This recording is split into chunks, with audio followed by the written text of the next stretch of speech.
তো বন্ধুরা, আপনারা কেমন আছেন? আশা করছি আপনারা সবাই ভালো আছেন। আজকে আমি বারাসাত থেকে বারাসাত মেট্রো এবং এয়ারপোর্ট মেট্রো পর্যন্ত আপডেট দেব এবং দেখাবো যে মাইকেলনগর থেকে এয়ারপোর্ট পর্যন্ত কতটা কাজ হয়েছে এবং জানাবো বারাসাত পর্যন্ত আদৌ কি কাজ হবে না কি হবে, পুরোটাই কিন্তু এই ভিডিওতে আজকে আপনাদের জানাবো। তো বন্ধুরা, আপনাদের একটু এই মেট্রো রুটটা সম্পর্কে আগে জানাই। এটা হলো ইউলো লাইন, যেটা আপনারা দেখতে পাচ্ছেন, যেটা ইউলো লাইন। এটা মেট্রো লাইন নাম্বার 4, যেটা বারাসাত থেকে বিরাটি পর্যন্ত কিন্তু একটি করিডর, এটা এক্সটেনশন। আর ইতিমধ্যে কিন্তু নোয়াপাড়া থেকে বিমানবন্দর পর্যন্ত অপারেশনাল হয়েছে। আর বিমানবন্দর থেকে ইন্টারচেঞ্জ হয়ে চলে যাবে ভিআইপি রোড, যেটা অরেঞ্জ লাইন কানেক্ট করবে টোটাল 29 কিলোমিটার স্ট্রেচ, যেটা কোথায় গিয়ে শেষ হবে? Garia, new Garia two airport metro corridor. এবার এখানে কথা হচ্ছে যে এয়ারপোর্ট থেকে মাইকেলনগর পর্যন্ত কিন্তু অনেক দিন ধরে কাজ চলছে। অনেক দিন মানে অনেক দিন, 3 বছর হয়ে গেল। তো এত বছর কেন লাগলো, কি হচ্ছে, সবটাই কিন্তু খুলে বলবো। আশা করি আমি আপনাদেরকে এই মেট্রো রুটটা ম্যাপটা আপনাদেরকে বোঝাতে পেরেছি। তো আপনাদেরকে জানাই, প্রথমে ভালো করে শুনবেন যে এয়ারপোর্টের ধারে কাজ করা কিন্তু সহজ না। এই কারণে ওখানে কিন্তু বড় ক্রেন যেহেতু লাগবে, যেহেতু ওখানে যেই কাজটা হবে সেটা হচ্ছে কাট অ্যান্ড কভার পদ্ধতিতে করা হবে। এবার কাট অ্যান্ড কভার পদ্ধতিতে করা হবে, করতে গেলে ওখানে আরসিসি বক্স পুশিং একটি বড় ক্রেন লাগবে, যেটা কাট অ্যান্ড কভার করতে সুবিধা হবে। কিন্তু ওটার এতটা হাইট হওয়াতে এয়ারপোর্ট অথরিটি তাদেরকে মেট্রোকে কি দিচ্ছিল না, এনওসি দিচ্ছিল না। এই কারণে এই কাজ 2 বছর ঝুলেছিল। এই কারণে সেনমো ইঞ্জিনিয়ারিং সেই সময় বিডের কাজ করছিল। সেই সময় বিডের যে বিড হয়েছিল সেটা দুটো ভাগে হয়েছিল, ফেজ 1, ফেজ 2। এবং এই দুটো ফেজের মিলিতভাবে কাজ করছিল আইটিডি ও সেনমো ইঞ্জিনিয়ারিং।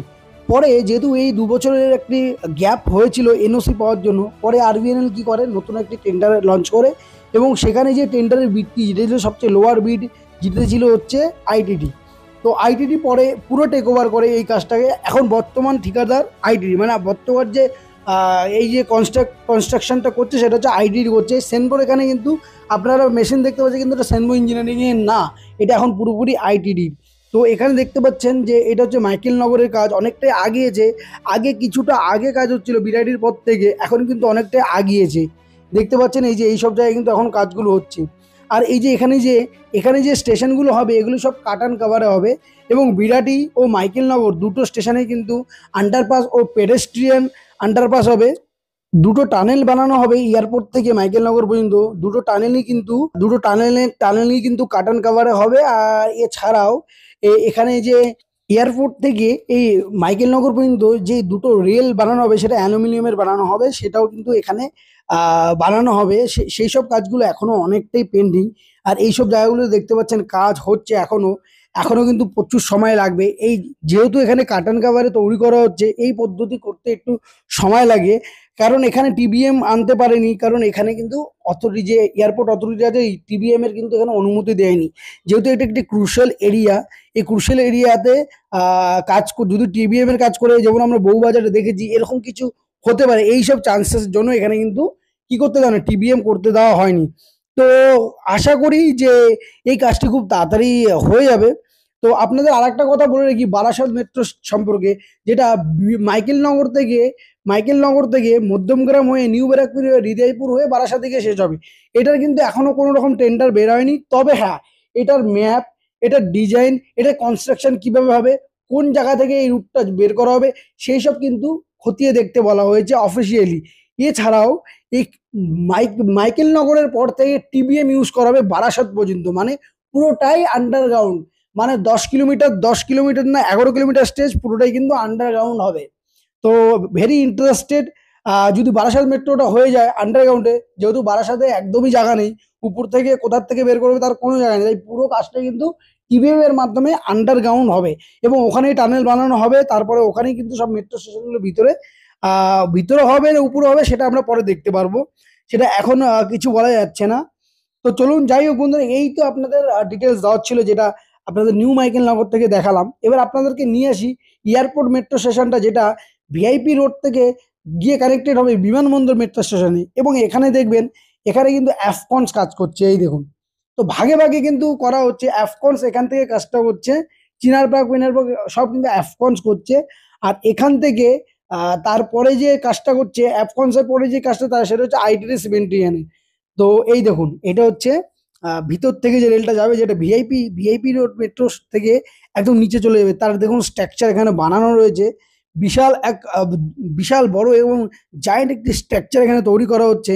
কারণ আপনারা জানেন, আপনারা এর আগেও আন্ডারগ্রাউন্ড মেট্রোতে গেছেন, তো এখানে বিশাল স্ট্রাকচার বড় করে বানানো হয়, তো এই কারণে এইসব জায়েন্ট স্ট্রাকচার বানানো হচ্ছে দেখুন। আর এরা হচ্ছে এই যে মেশিনটা আছে, এই মেশিনটাকে এরা কন্ট্রোল করে। তো আপনারা অনেকেই ভাবছেন যে এটা অনেক দিন ধরে ভিআইপি রোডটাকে আটকে রেখেছে। তো অ্যাকচুয়ালি এই যে প্রসেসটা হচ্ছে, এটা না কাট অ্যান্ড কাভারে হচ্ছে, যার কারণে এই প্রসেসে না একটু সময় লাগে। কাট অ্যান্ড কাভারে না অনেকটা সময় লাগে, যেহেতু বক্সগুলো পুশিং করে প্লেস করতে হয় ভিতরে। আর দেখুন এই স্ট্রাকচারগুলো দেখলে বুঝতে পারবেন যেখানে কতটা সময় লাগবে। আর এলিভেটেডে কি হয়, এলিভেটেডে কি হয়, যেগুলো পায়ার আছে, পায়ারগুলোকে রিইনফোর্সমেন্ট করে উপরে কিন্তু স্ট্রাকচার বানানো হয়। কিন্তু গ্রাউন্ডের ক্ষেত্রে তার অপোজিট করতে হয়, কাট অ্যান্ড কাভারের ক্ষেত্রে অপোজিট করতে হয়। তো এখানে অনেকটা সময় লাগে, অনেক বড় বড় ক্রেনের সাহায্য দিয়ে কাজ করতে হয়, অনেক এনওসির প্রয়োজন হয়। তো সব মিলিয়ে অনেকটা সময় লাগে। তো প্রথমে আপনাদের প্রথম জায়গাটা দেখালাম, প্রথম ধাপটা। এই নেক্সট ধাপটা দেখুন, এই জায়গাটাও কিন্তু সেই সেম কাজটা হচ্ছে, এই যে কাট অ্যান্ড কাভারে এই কাজটা করা হবে। এই দেখুন, এটা হচ্ছে স্ট্রাকচারটা তৈরি হচ্ছে। তো আগামী দিনে এইগুলো কিন্তু হয়ে গেলে এই জায়গাটা পুরোটাই কিন্তু একটা সুড়ঙ্গ তৈরি হবে, একটা টানেল তৈরি হবে, যেই টানেলের মধ্য দিয়ে কিন্তু মেট্রোটা ভিআইপি রোড মেট্রো স্টেশন থেকে চলে যাবে বিমানবন্দরের দিকে। তারপর বিমানবন্দর হয়ে বিমানবন্দর একটা ইন্টারচেঞ্জ আছে। তো যাই হোক বন্ধুরা, দেখুন এইসব বড় বড় ক্রেনের দ্বারা কিন্তু এইসব এই জায়গাগুলোর কাজগুলো করা হয়। তো এই যে এই জায়গাটা হচ্ছে ভিআইপি রোড, এখানে এসে কিন্তু ভিতরে ঢুকে যাবে আন্ডারগ্রাউন্ড। তো যাই হোক বন্ধুরা, এই তো ছিল আজকের মেট্রোর আপডেট। যদি ভিডিওটি ভালো লেগে থাকে তো অবশ্যই লাইক করবেন আর সাবস্ক্রাইব করতে ভুলবেন না, কারণ আমি এরকমই রিলেটেড ভিডিও আমার চ্যানেলে ফ্রিকোয়েন্টলি আপলোড করি। তো চলুন আপনাদের এরপরে আর একটি মেট্রো দেখাবো, যেখানে টেকনোপলিসের আপডেট দেবো। ততক্ষণ আপনারা সবাই ভালো থাকবেন ও আমার চ্যানেলটাকে সাবস্ক্রাইব করে রাখবেন। জয় হিন্দ।